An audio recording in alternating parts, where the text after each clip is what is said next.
What do you say, baseball fans? Rye Bread talking baseball, episode 19. I'm jumping right in with that replay thing from last night in the Trop. You know we like to keep the temperature down here, but the internet is rife with yelling and screaming about this. I'm going to try and keep it limited, but it's hard not to get fired up about it. It's so bad. We talked about this after that debacle in Atlanta. The leadership, or lack thereof, at MLB is spilling out on the field. They can't fix this because they fail to seek responsibilities and take responsibility.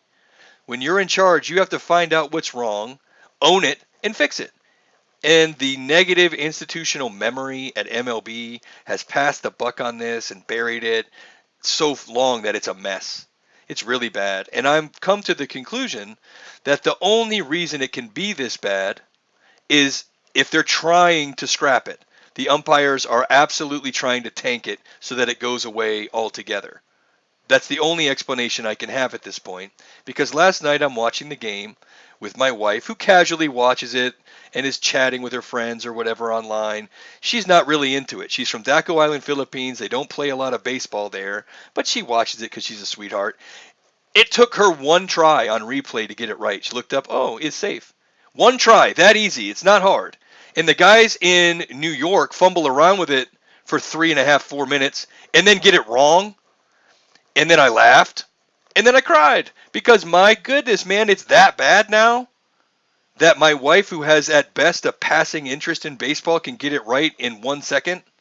Her interest in baseball is basically based on the level of handsome in the lineup. And she was able to pick that one out quick, like everybody else. It's not a hard call. His hand's all over the plate before the tag, and they've got it on replay.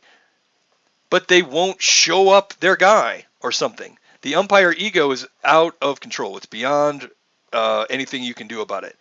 They're going to be part of the show. You're not going to block the umpires from inserting themselves into the show. It's happening. Just like the players are more exciting now, the new brand of umpire is going to be part of the show.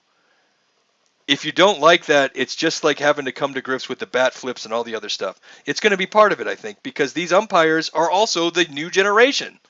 They're just like the players. They're cut from the same cloth. They have the same socialization. They're going to insert themselves into the show, and they can base their call and the emphasis on how sure they are of the call. If they want to rip that chainsaw cord or they want to pull the e-brake on somebody real good, let them. And then the replay is going to show if they're right. That's awesome. That makes the game fun. If the umpire behind the plate has a computer-assisted proof that he's right, he can give a much more emphatic call, and it's awesome. Ringing guys up like that. They're going to be part of the show. You might as well embrace it and make it cool. Because if the players are sure that the calls are right, the game's going to get even faster and more enjoyable and more intense. If they're sure that it's right. That's going to be awesome. And I hope that it happens. But I've seen nothing out of MLB that leads me to believe that it's going to change. And it's not funny anymore. There's this standard of acceptance. Aha, there's old MLB blowing it again. That's the standard. And it's not acceptable anymore. Because you've got such an opportunity right now with the product on the field being as good as it has ever been. So many exciting players. Ohtani-san gets the win for the Angels. Nobody really knows who this guy. He's handsome. He's energetic. He's full of positive energy if you just look at the guy. How can you not market the heck out of that guy? The Angels are full of dudes to market. Trout. There's guys all over this sport that you could market the hell out of. Acuna. Give me a break. They're blowing this. Stroman. Guys with real personality that people will follow and become invested in. Let Stroman tell you about his glove. These guys are excitable, and the game needs to adapt with it. And the ownership or the leadership at the top clearly is not going to let that happen. I refuse to believe that everybody at MLB is this tone deaf. It's got to be at the top. Because absolute power corrupts absolutely, and MLB is just behind. Look at what the MLB is doing next to the NBA. The NBA is surpassing MLB in like every phase of marketing and growth because they are marketing at such a next level, a new sport basically. MLB is so behind on all of their marketing, their platforms, their approach, their delivery, and their accountability. It's gross, and it's not getting better, and it has to be called out. The product on the field is so good right now, you can't waste it, man. You can't waste it. Something has to be done with this. If there's umpires that can't get on board with this replay stuff, you got to give them early retirement. For real.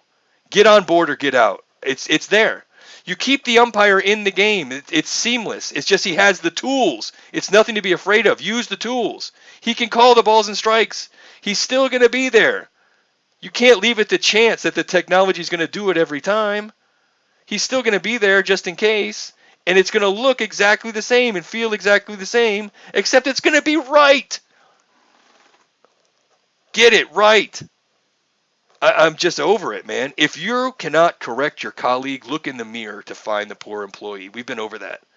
If somebody lets something go by their desk of mine and there's a clear, egregious mistake on it, and they leave me out in the breeze, and it gets turned in with a huge mistake, I'm going to be angry at that person.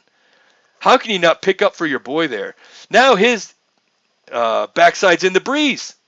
And everybody's looking at his bad call. If you just got it right, it would be a non-issue. It's just so much, and I'm trying to keep the temperature down. Take your medication. Your blood pressure's... Oh, no, I'm just saying. I get fired up about it. We need to send the Bobs over there from Office Space. What would you say you do here? I'm the guy who makes sure that when we have a replay that's clear and concise and shows exactly what's happened, but it's a different call than the ump made, I make sure that that doesn't happen. I make sure that we keep the wrong call. That's great. Great look. Is that a position that they have there? It's got to be at the top, because I refuse to believe that the people working in MLB on the day-to-day side of it are this dense. There's no way. You don't get that job unless you're sharp. I know people that work at MLB. They're sharp, high caliber employees. At any organization they would be.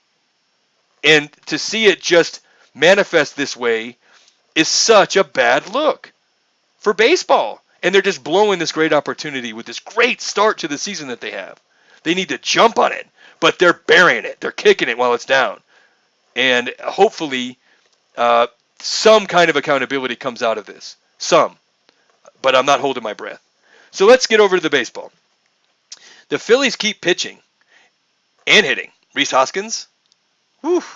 I've always liked Harper because I play in on-base percentage fantasy league, so he's always been good for me, even in his quote-unquote down years. I like that team. I've never liked the Philadelphia team in any sport. That's a lot of Tampa Bay in me, but I've just not liked a lot of Philly teams.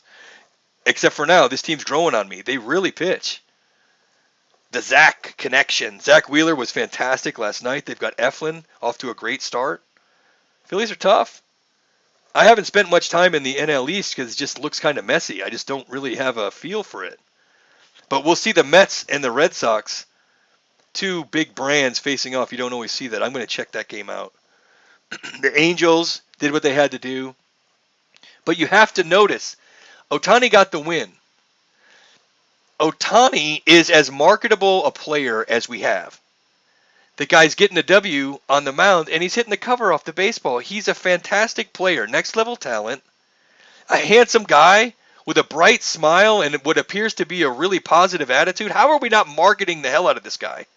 Especially with all the Asian tension racially that we have. Sports can bring people together like almost nothing else. Military and sports. When you're putting it on the line for another guy, all that other stuff goes away quick. And if there's ever an opportunity, a golden opportunity, my goodness, MLB just drives me nuts.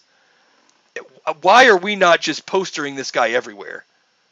Not only because he's awesome, just because he's awesome, but he happens to be Asian and can bridge some gaps. Bring some people together, why not? We can use baseball for that on so many levels too. Oh man, so many wasted opportunities. It really gets my blood going. So I need to calm it down. Astros tonight have a tough game against the Mariners. Christian Javier's going. We called him out last time. He's pitching well. Mariners could use one tonight. Marco Gonzalez has been good for them. The Mariners are a good team that's been beating good teams. But Javier's a tough one. That's going to be a good matchup out there in the West, the AL West. You know I'm following that AL West, AL East thing. And, of course, the Rays and the A's are going to go back at it tonight and sort some stuff out east-west. Excuse me. But the Yankees lost. That helped.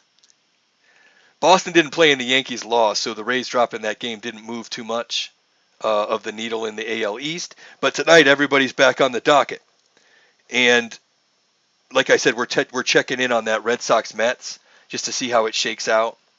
And the Angels need to keep winning. I think they will.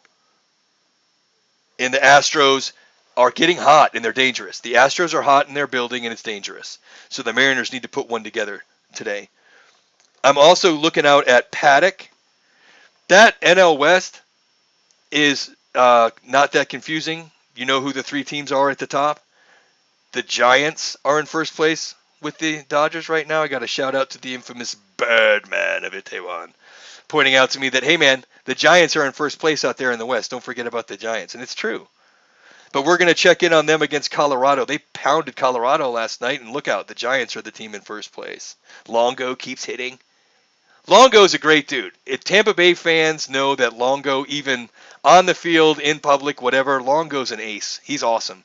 He's top notch, top notch! Got to shout it out to Longo. I love that he's still hitting out there, that he's with a good organization.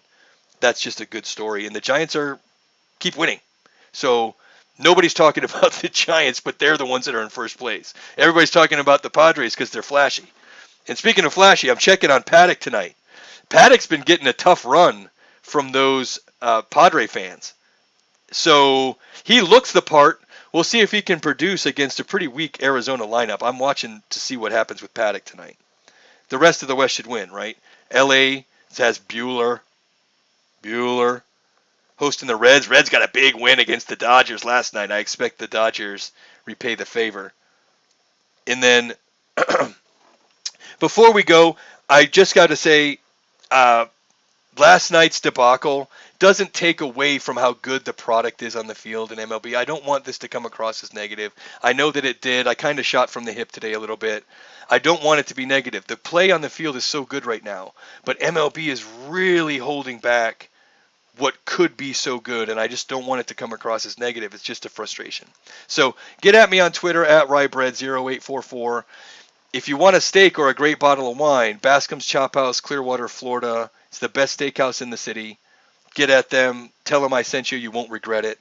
Thank you for watching. We'll be back again tomorrow. We're going to do 162.